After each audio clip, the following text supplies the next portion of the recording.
우리 사도신경으로 신앙 고백 드리겠습니다.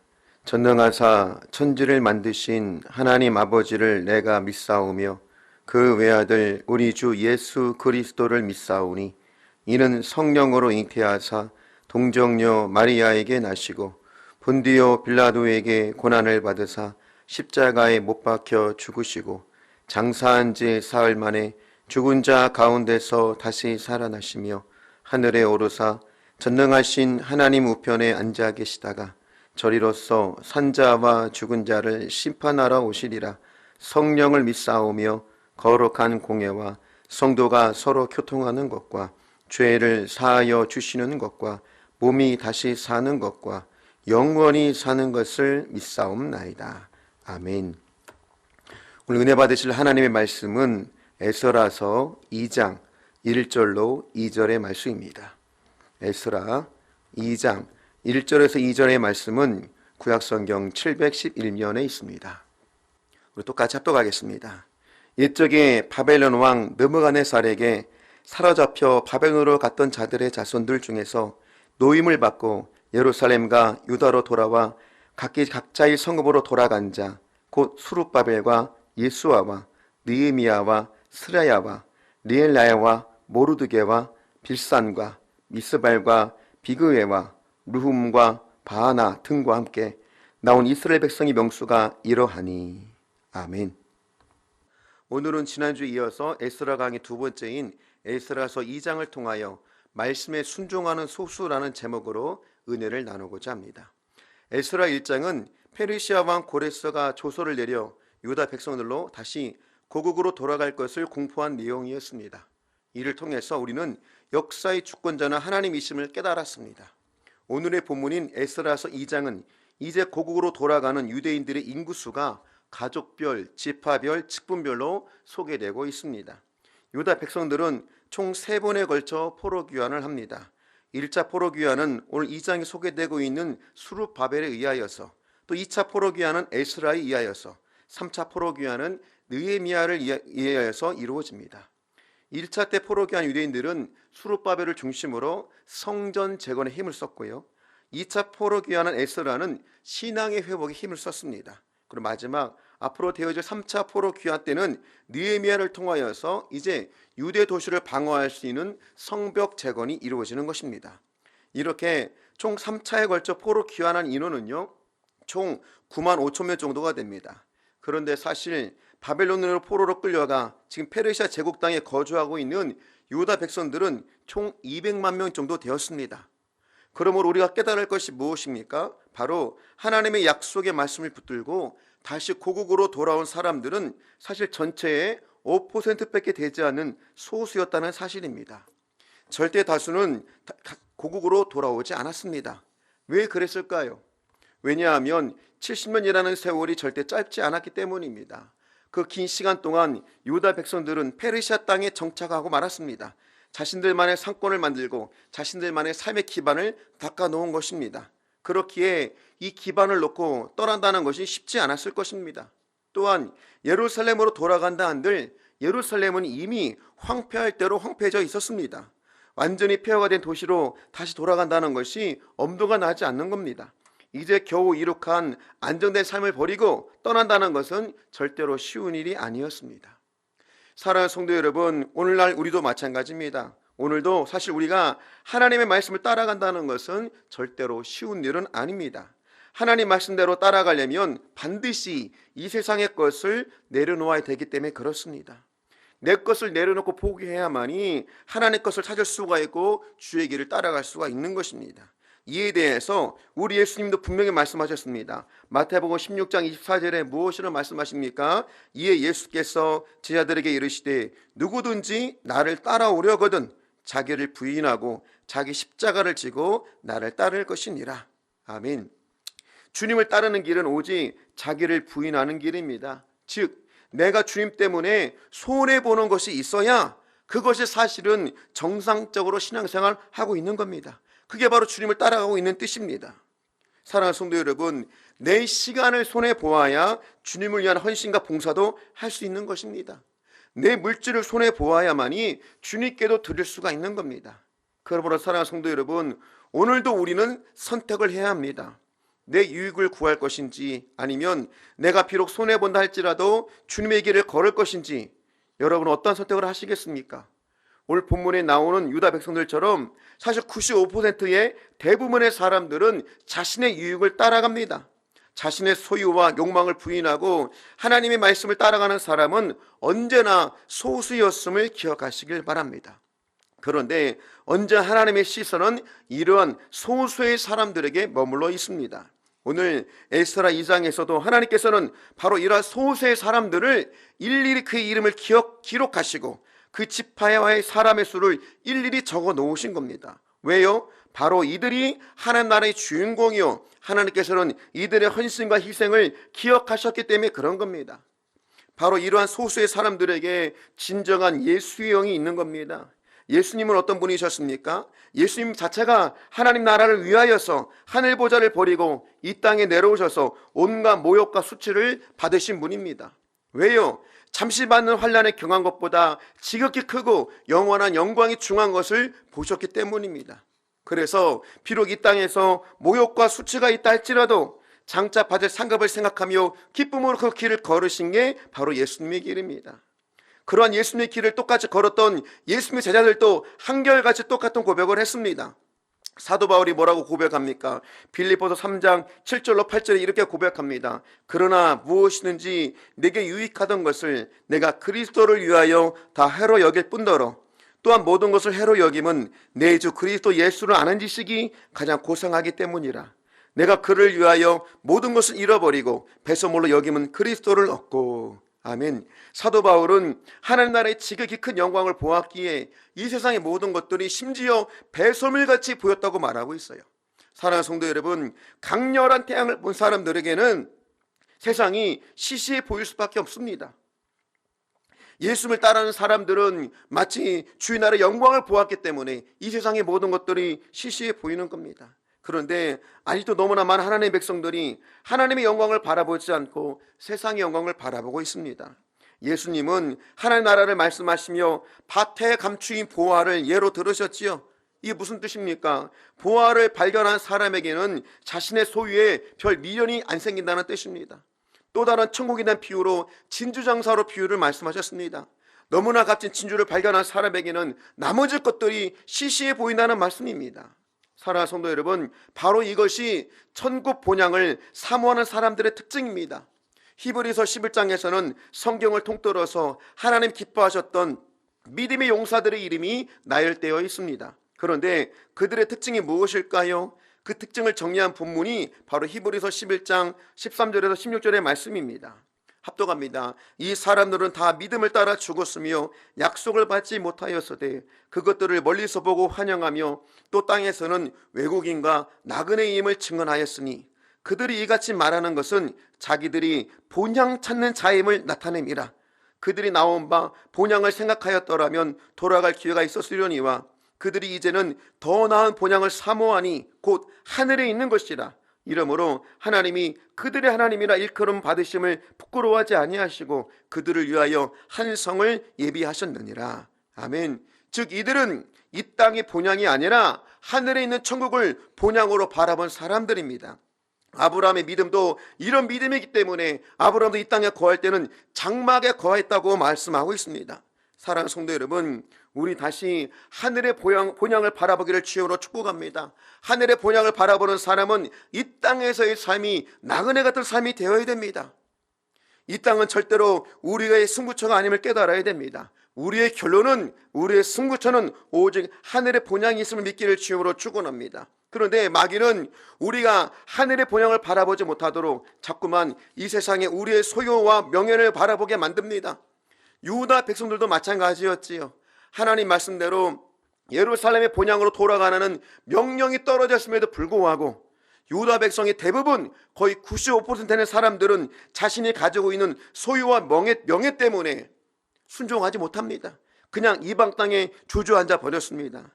그 당시에는 그냥 페르시아에 주저앉은 사람들이 더 평안해 보이고 더 성공한 사람처럼 보였을 것입니다.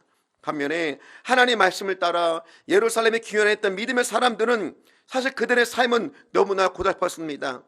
주변에 사마리아와 이방인들이 계속 침략해오고 방해해서 그들은 성벽을 건축할 때에도 한쪽에는 칼을 차고 일을 할 수밖에 없었습니다.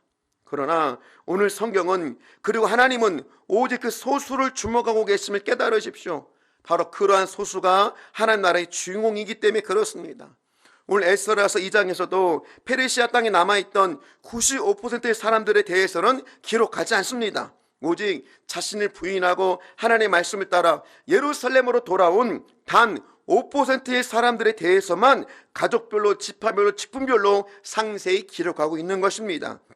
사랑하는 우리 성산교회 성도 여러분, 우리는 이 5%의 말씀에 순종하는 소수에 속해야 합니다. 하나님께서는 또한 그 소수를 통해서 유다 민족을 회복시키셨습니다. 일제강점기 한국 땅에도 대부분의 교회가 신사참배에 동참했습니다. 그러나 끝까지 그 어떠한 손해와 고통이 따른다 할지라도 끝까지 주의 말씀에 순종했던 주기철 목사님 같은 소수는 분명히 있었습니다. 하나님께서는 이러한 소수를 바라보시고 한국교회와 대한민국을 회복시키셨습니다. 사랑하는 성도 여러분, 바로 이러한 소수의 하나님의 백성들이 하나님 나라의 희망이 되는 것이고 이 땅의 소망이 되는 것입니다. 그리고 하나님이 그러한 소수를 통해서 반드시 그 땅을 고치시고 회복하실 줄 믿으시기를 바랍니다. 지난 시간에 말씀드렸듯이 이 세상의 모든 것은 하나님이 주관하시는 것임을 우리는 깨달아야 합니다. 지금 이 땅과 온 세계가 코로나로 재앙에 빠져 있고, 특별히 한국교회가 문을 닫는 초유의 사태가 벌어진 것도 절대로 우연이 아닙니다. 지금의 사태는 사실 과거 한국교회의 아픈 역사가 재현되고 있는 상황입니다. 과거 1938년 9월 9일에 한국교회는 신사참배를 결의했습니다. 그런데 그 일이 있은 지 꼭 7년 만에 일제는 1945년 폐망을 앞두고 그해 5월달부터 8월까지 약 4개월 동안 한국 땅에 있는 모든 교회들을 일방적으로 강압적으로 교회를 폐쇄시켰습니다. 그런데 너무나 안타까운 것은 지금도 현재에도 똑같은 일이 일어나고 있지요. 2013년 한국교회는 이 땅에 WCC를 개최했습니다. WCC는 현대판 신사참배와 같은 일이었습니다. 그런데 그 일이 있은 지 꼭 7년이 지난 지금 한국의 대부분의 교회의 문이 닫히고 있습니다. 왜 하나님께서는 과거 신사참배나 WCC 사건 이후에 7년이라는 시간을 기다리셨을까요? 바로 우리가 철저히 회개할 시간을 주신 겁니다. 그러나 그 회개의 시간을 주셨음에도 불구하고 회개하지 않으면 하나님의 교회라도 하나님은 문을 닫아버리심을 우리는 깨달아야 됩니다. 과거 신사참배로 7년이 지나서 교회 문이 닫게 되었음에도 불구하고 그 후에도 회개하지 않으니 어떤 일이 벌어졌습니까? 공산정권이 들어서 이 땅의 모든 교회가 불태워졌습니다. 오직 끝까지 신사참배에 동참하지 않았던 주기철 목사님이 지방회장으로 계셨던 영남노회, 즉 낙동강 이남 지역만 공산정권에 의해서 교회가 훼손되지 않고 보존될 수 있었습니다. 그리고 그 남은 땅, 남은 소수를 통하여서 대한민국의 회복이 일어나는 것입니다. 사랑하는 성도 여러분, 부족한 종은 우리 성산교회에 이러한 남은 자의 소명이 있음을 감히 말씀드리고 싶습니다. 7년 전 대한민국에 WCC의 강력한 바람이 불 때 사실 우리 순복음 교단도 동참을 했습니다. 그러나 너무나 감사하게도 우리 교회만큼은, 우리 당회장 목사님만큼은 그곳에 동참하지 않으셨습니다. 모두가 그냥 설렁설렁 동참함에도 불구하고 우리 당회장 목사님만큼은 단호하게 참석을 거부하셨지요. 그로 인해 우리 성산교회는 그 무리에 포함되지 않은 것입니다. 이것은 성산, 즉 거룩한 하나님의 동산이라고 교회 이름을 바꾸어 주신 하나님의 은혜였습니다. 너무나 부족한 종이 감히 누구를 정죄할 수는 없습니다. 그리고 우리는 이 일로 교만할 필요도 없습니다. 그러나 우리는 우리에게 어떤 하나님의 은혜가 있으며 또한 이런 우리에게 어떠한 사명이 있는지는 알고 있어야 됩니다. 여의도 순복음교회 형제교회가 모두 독립할 때 사실 우리 교회는 다른 형제교회들보다 너무나 작은 교회였습니다. 그러나 하나님께서는 말제의 다윗을 들어 사용하셨듯이 이제 우리 성산을 사용하실 줄로 믿으시기 바랍니다. 그러므로 지금 이 시간에 각자의 처소에서 기도하시는 성도님들이 바로 우리 순복음의 소망이요 한국교회의 희망이 됨을 믿기를 바랍니다. 진실로 여러분들이 기도하면 하나님께서 이 땅을 고치실 것입니다. 여러분의 기도가 소용없다는 마귀의 속삭임에 속지 마십시오. 성산교회가 어찌 한국교회를 회복시키겠냐는 마귀의 속삭임에도 속지 마시기 바랍니다. 오늘 에스겔서 2장을 보십시오. 고작 5%의 소수의 사람들만이 순종했습니다. 그러나 그 5%의 순종의 사람들이 그 민족의 회복이 된 것입니다. 하나님은 언제나 이렇게 역사하십니다. 다윗을 보십시오. 그 아버지도 알아주지 않았던 말제였습니다. 기드온을 보십시오. 그 누구도 알아주지 않았던 겁쟁이였습니다. 그런데 하나님은 다윗이 가지고 있던 것 고작 물맷돌을 사용하셨고, 기드온에게는 고작 300명밖에 없었지만 그들을 통하여서 하나님의 위대한 역사가 새롭게 쓰여진 것입니다. 우리 성산교회가, 그리고 우리의 기도회가 바로 하나님이 사용하시는 다윗의 물맷돌이요 기드온의 300용사임을 믿기를 주여로 축원합니다. 오늘 우리 이런 믿음과 소망을 가지고 오늘도 하나님께 담대히 부르짖는 시간 되기를 주님으로 축원합니다. 우리 잠시 기도하겠습니다. 살아계신 아버지, 오늘도 우리는 에스겔 2장을 바라보며 하나님 말씀에 순종했던 소수의 사람을 바라봅니다.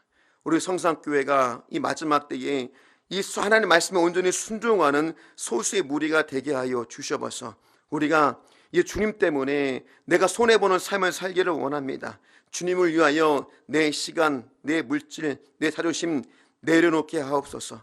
1938년 신사참배 후 7년 후에 하나님께서 이 땅의 교회의 문을 닫으신 것처럼 지금 대한민국도 2013년 WCC의 제약을 범한 지 7년이 지난 오늘 많은 교회들이 문을 닫고 있습니다. 사랑의 하나님, 우리가 하나님이 주신 회개의 기회를 놓치지 않게 하여 주시옵소서. 지금 너무나 많은 경제학자들은 대한민국이 제2의 IMF에 빠질 위험이 크고 제2의 한국의 전쟁 등 너무나 위험한 것들 예상하고 있습니다. 사랑의 하나님, 우리 한국교회가 지금의 마지막 회개의 타이밍을 놓치지 않도록 은혜를 더하여 주시옵소서. 특별히 우리에게 하나님의 거룩한 동산이라는 뜻의 성산이라는 이름을 주신 것처럼 우리가 이 마지막 때에 하나님의 말씀에 온전히 거룩해지기를 원합니다. 세상에 타협하지 않는 순전히 하나님 말씀에 따라가는 귀한 성산 되게 하여 주시옵소서. 이 우리 교회를 통하여 성령의 교단, 순복음 교단의 새로운 바람이 일어나게 하시고 더 나아가 대한민국을 살리며 세계를 선교하는 귀한 교회 되게 하여 주시옵소서. 이를 위해 세워주신 당연한 목사님 꼭 붙잡아 주시고 하나님이 세우신 모든 비전을 하나도 빠짐없이 이룰 수 있도록 늘 성령님 도와주시옵소서. 지금 이 시간에 각자 처소에서 너무나 귀한 기도 용사들이 영성을 함께 예배드리며 기도하고 있습니다. 우리 기도를 통하여 주의 나라 이루어지게 만드시고 성령님 역사하여 주시옵소서. 이 시간 이후에 찬양과 기도에 성령님의 기름 부으심이 물부듯 임하기를 원합니다. 충만함으로 채워 주시옵소서. 감사하며 예수님의 이름으로 기도드리옵나이다. 아멘. 이날 시간 주신 말씀을 생각하며 우리가 믿음으로 우리의 것을 내려놓고 다시 한번 주의 은혜 안에 우리의 삶을 드리기 원합니다. 내가 주인 삼은 모든 것 내려놓고 내 주 되신 주 앞에 나가 내가 사랑했던 모든 것 내려놓고 주님만 사랑해. 우리 성도님들의 고백으로 내가 주인 삼은 모든 것 내려놓고 내 주 대신 주 앞에 나가 내가 사랑했던 모든 것 내려놓고 주님만 사랑해. 주 사랑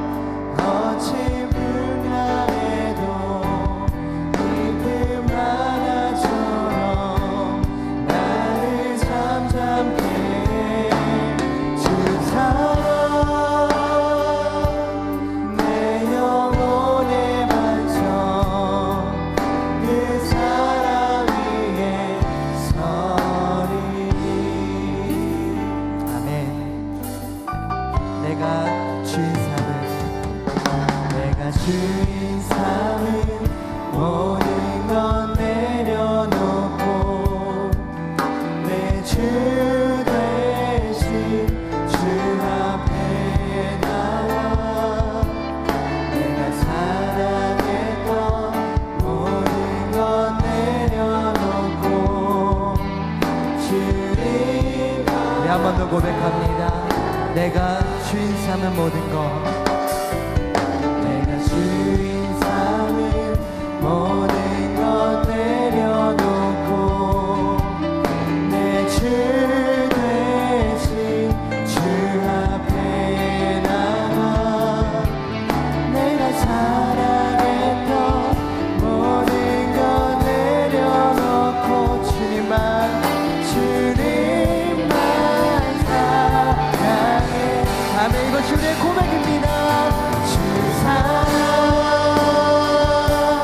어진 분야에도 깊은 바다처럼 나를 잠잠게 주 사랑 내 영혼의 반석 그 사랑 위에 서리 주 사랑 어진 분야 깊은 바다처럼 우리를 잠잠케 하시는 그 사랑 안에 원합니다. 주 사랑 아멘. 내 영혼의 그 사랑 위에 서리 날 위해 주 사랑 아멘. 어진 분야에도 깊은 바다처럼 나를 잠잠게 주 사랑 내 영혼 우리 마지막으로 선포하며 고백하실 때 그 사랑 위에 서길 소원하며 주 사랑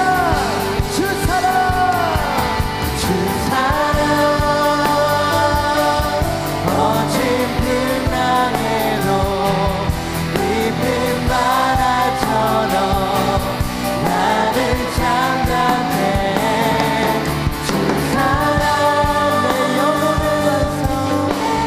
영혼의 반석 그 사랑